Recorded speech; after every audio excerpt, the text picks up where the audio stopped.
Okay, I'm just picking up on the last video about technological advances which would allow kind of bowing out at an earlier age to become a more viable proposition, with the overall aim being the reduction in human population down to manageable proportions, which for me is about 5 million, but we can argue figures.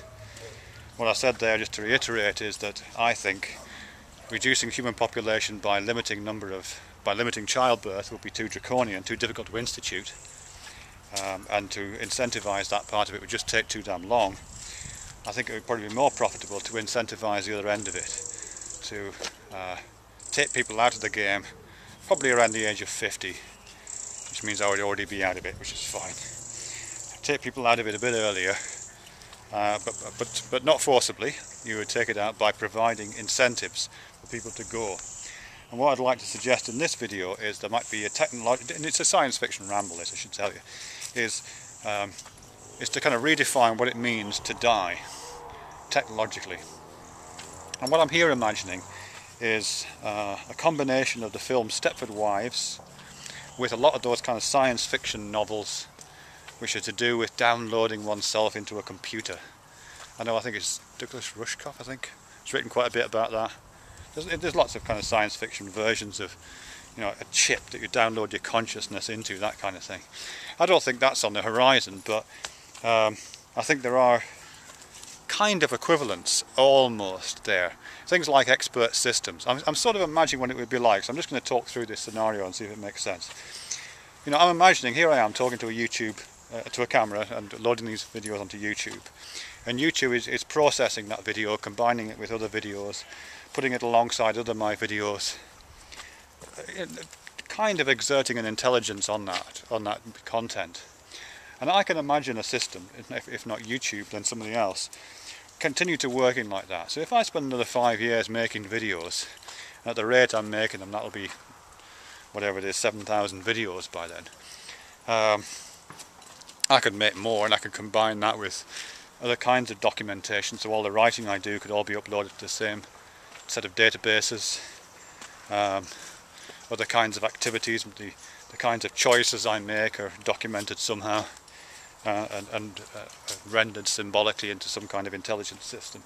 So all of these actions that I make are starting to be logged and starting to be codified, indexed, related to one another, keyworded, networked in, all that kind of stuff.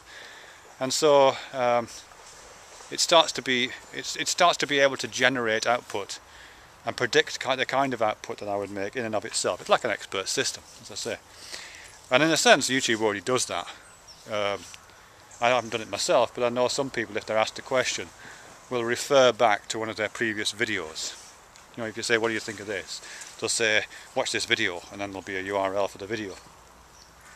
It wouldn't take much for an intelligent system to be able to do that, where you ask a question of a YouTube channel, and if your question has already been answered in a previous video, that video comes up. It's a really rudimentary and simple example, but that's kind of like an intelligent response to an expert system.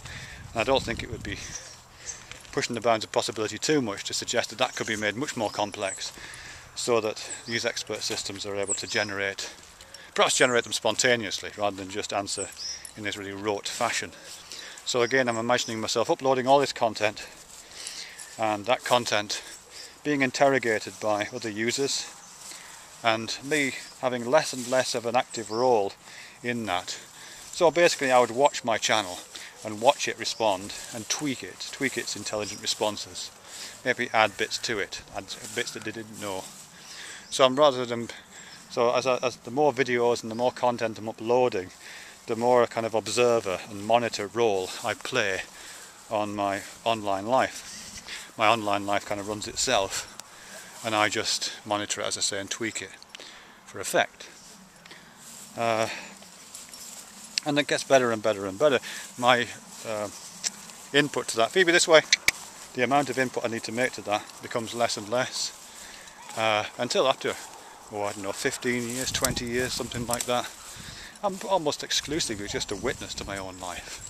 I'm just kind of watching Conference Report online respond to interrogations, and of course some of those interrogations and conversations will not be from living people, they'll be from other intelligent systems talking amongst themselves, chattering pixels and conversational bits, exchanging ideas online with no carbon involved in the system at all. I can certainly imagine that. Yeah, and I guess after a certain point, I will just, spend some time asleep, but my online identity will continue. I'll wake up and it'll still be talking, and then eventually I'll fall asleep and I'll just not wake up. But I'll be confident that my online identity is represented and is in conversation with other online identities, and is maybe making relationships with online identities, and maybe is getting into close relationships and possibly even breeding in this weird pixelated way with online identities.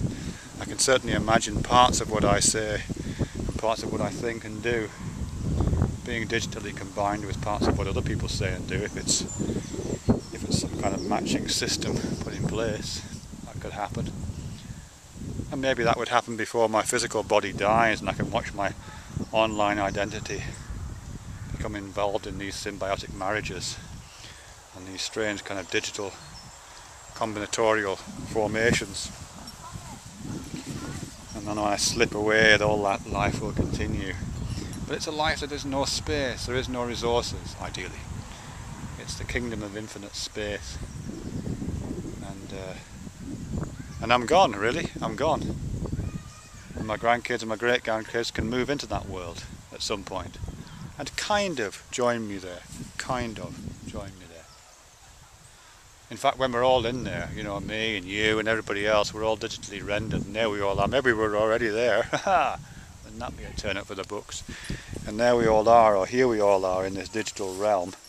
Not really using space at all, just circulating ideas through the expert systems of our shared intelligence. And then we'll look back on our life as carbon life forms as almost like a